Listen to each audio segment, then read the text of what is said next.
Hey, what's everyone? This is going to be a review for episode 4 of Attack on Titan.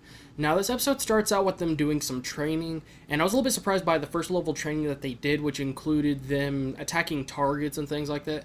And what the trainers were doing was actually examining the characters and trying to find all their good sides and bad sides. As far as, like, let's just say one of them's very, very strong, but they're not very, very smart. Or if one of them could just, slice right through any obstacle, but he has a very bad sense of direction. And there was just a whole bunch of things that they were doing when they were examining all the main characters or just the trainees as they know them. And seeing as things progress, they end up doing some hand-to-hand combat. And at a certain point, the main character was like, "This is all pointless." And you end up actually getting told that, the main reason is because, well, they don't know what will happen, and, it's always good to just have good hand-to-hand combat. And there's no guarantee that they'll be in a good situation where they'll be fighting someone that they, don't want to. And it's just good to have it for backup. You can't concentrate on one thing too much without making yourself weak in another area in general. So it's really good to have that. And plus, they might actually need those skills for something along down the road. I'm pretty sure they will. They don't really waste their time as far as, what they train on. Now, as things progressed, while they were still training in hand-to-hand combat, Annie, known as the girl with like a really mad face that's always serious all the time, she was one of the girls that an episode or two back that one of the trainers, skipped when he was, I guess you could say, kind of asking them questions like, "Why are you here? And where did you come from?" and that kind of stuff. Just because he could tell by the look on her face as well as the main character's face that they have good reasons to be here, and it's not just lame stuff like, "Oh, well, we don't want to just look like another coworker," or something like that. So anyway, she was trying to sneak off, and it was funny to see, how like, the trainers actually didn't even notice. And so the main character, and I believe Berthold or Rainer, ended up, going over there, trying to teach her a lesson. You're like, you shouldn't walk off, and just, I guess you could say kind of teach her how to be a real soldier. And it was a little bit funny just seeing as the main character, he ended up getting his butt whooped very badly. And it was a little bit funny to see that, but at the same time, if you would have seen the look on that girl's face, before they even got into the combat. Yeah, she looked like the kind of girl you don't want to mess around with, like, seriously. And then the other guy, went ahead and went at her, and of course he got his butt whooped too. And just seeing that, two guys on the ground like that was a little bit funny. As CNS things progressed, a little bit later, the female, end up, explaining to him, like, how, the main reason people are training so hard is simply so then they can end up in the top 10s list, and the top 10s list get to choose where they want to serve, whether they want to be out in the front, in the action, or if they want to be way in the back near the king, I believe it is, and, just be there, in the most safe area pretty much.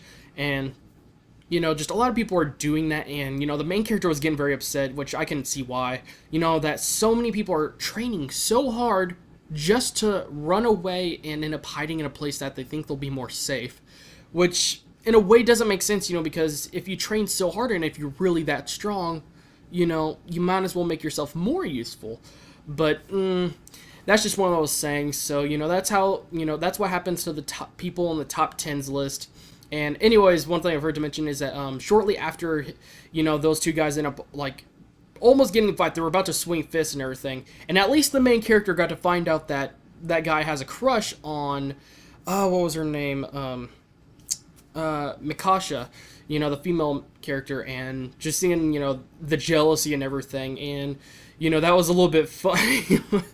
Especially since it's said in front of everyone. And I still thought a little bit weird, like, as soon as, he started realizing something, all of a sudden, it was almost as if, like, time slowed down or stopped, and he was looking around, and, like, the room got darker all of a sudden, a suspenseful kind of theme. It changed, the coloring and everything. And seeing as, it was looking at everyone's faces, and everyone's expression on their faces changed so much. And I don't know, it was like, I don't know, it felt different, like it was a different, like an intent or something like that, but the main character was starting to, realize, like, oh wow, he reminds me so much of, when I was, younger, years ago before the training and everything, how much of a, just how mean I was and how angry I got and everything. And just, I don't know, like, how the theme changed in the coloring and how it was, like, suspenseful and just looking at everyone's faces and the look on their faces and everything, like, I don't know, it looked like it would have been something else, like something was about to go down bad or something else was going on or something. But that's just me. Yeah, he at least got to find out, and I find it really funny how, when the trainer, the main one, came in and everything was like, "I heard some noise. You care to explain?" and they end up blaming it on the potato girl. I believe her name is Sasha, and Mikasha ended up saying, she had a really big fart or something like that, and then he was like, well, you need to, self-contain or control yourself, and that was really funny. I actually did not expect that. I would expect it to be something else, but that's just kind of funny because it's, she's like one of those characters that just gonna take the blow on everything, and just take the blame or something. People are just gonna always blame her out of randomness, just because it's the most obvious or the easy to believe and stuff like that, but seeing that was just really funny, and again, I just really did not expect that. As they got to the part where they were actually, they were getting ready to do their training, which I was a little bit surprised how this turned out, but, all the leaders and everything were like, the top 10 are going to be able to have the option to choose, whether you want to serve in this alliance or this one right here, and we actually didn't get to exactly see, well, maybe that was like a roundup and they were just going by their skill points or something like that, or just what the trainers thought and everything, and they were just going to wait the next day or, hours or minutes later to see who it was ended up in the top 10. But I think I actually did end up in the top 10 because I think I saw like 5 on the left and 5 on the right, or, well, this is my left. 5 on the left, 5 on the right, and, let's just say, I wish I could have seen exactly how things would end up, maybe like a fight-to-fight combat or something rounded up, but again, it was probably rounded up by skill levels and everything like that.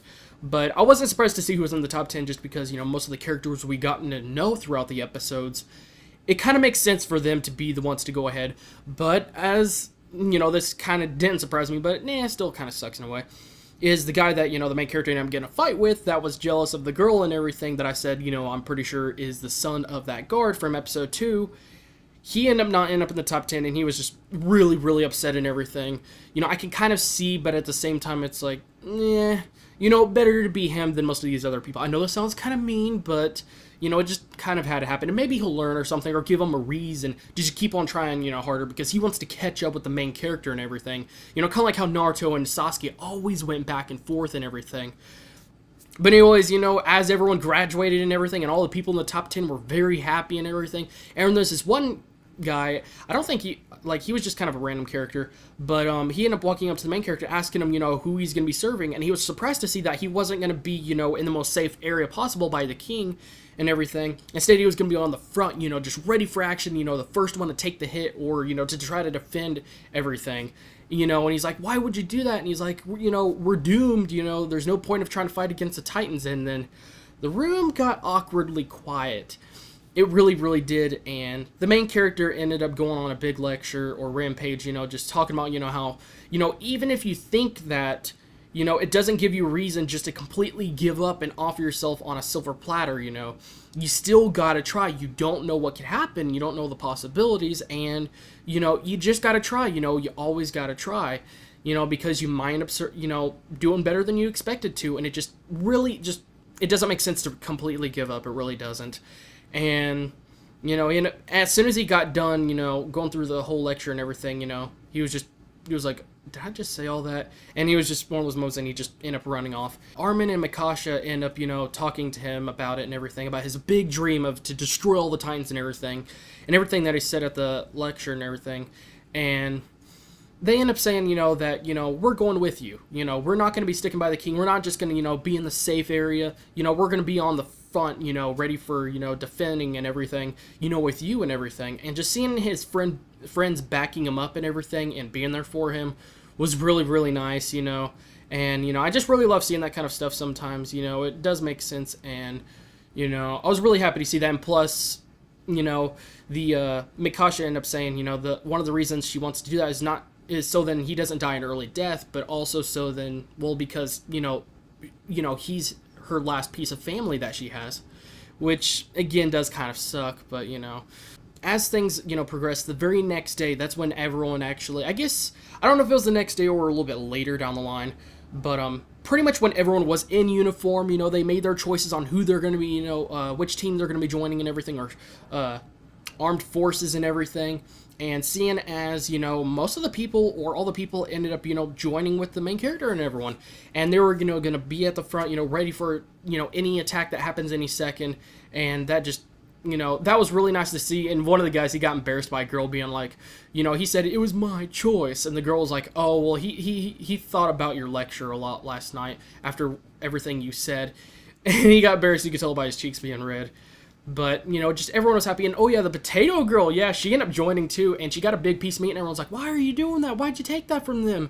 Meat is a very delicate since all the animals are dying, and, we've lost so much land, which, yeah, especially, meat, But she ended up saying, then we'll just retake that land and get all back the pigs and, the cows and everything. And everyone is happy, and before you know it, everyone's like, hey, save me a piece. And that was really funny, it was just a really good moment, just seeing everyone getting along like this and everything, and, just enjoying themselves and everything. And the main character ended up saying, this is where it all begins, or this is, when the humans' counterattack begins. A split second later, right behind him, the main big Titan, the one in the flesh with no skin, the red one, the big one that kicked down the walls and everything, just got zapped there. And it was just one of those moments like, oh crap. And I gotta say, the main character kind of jinxed himself. It's like, oh crap, I should have not said it started right now. Because it kind of does, but seeing that just like, that really changed the tone and everything so quickly, the mood of this episode. And seeing how we, end up getting, scared and everything, and everyone getting pushed off, and the Titan kicked down the wall, so all the smaller Titans are going to be going through very soon. That was really bad to see.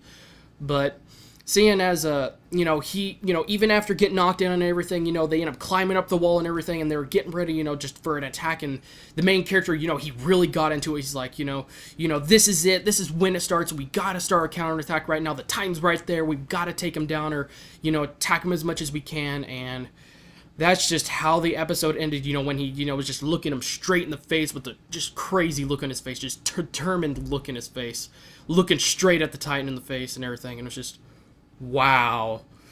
So I gotta say, that was a great way to end it, but it's, at the same time, it was such a cliffhanger. God, I want to see the next episode so much. I want to see what happens and how things go, but as usual, probably something will come up, or someone will come in and save the day, or something will happen, or it'll disappear, and just something that, we don't wouldn't really expect. But that was really good. I give this episode a 4.6 out of 5. They did a great job of, getting to know a few characters and seeing, what their attitudes are and everything, and certain skills and everything, and, positives and as well as downfalls and stuff like that. And seeing who ended up in the top 10, seeing Potato Girl getting blamed for making a noise and everything, and, everyone getting together and being happy and actually, just enjoying themselves. And seeing there's going to be a lot more people in the front getting ready to fight the Titans and everything. So, that's pretty much it, guys. Sorry for the very long review, but there's a lot of things to discuss. And, oh yeah, one thing is that I forgot to mention, if you made it this far, then you're awesome. But one thing that's definitely worth keeping in mind is that one of the people that was at the very front, or on one of the horses, the younger one, I gotta say, I think we're gonna have to pay close attention to him, because I think he is gonna be a role in the main story. I think he is gonna be an important character in the story later. So we definitely gotta have to keep close attention to that. So that's pretty much it, guys. Thanks again, guys, for watching, and I'll make sure to make the next review at least a little bit shorter, but I just ended up yammering on, but hey, that's what I do. So anyways, guys, thanks again, guys, for watching. I'll see you guys in the next video.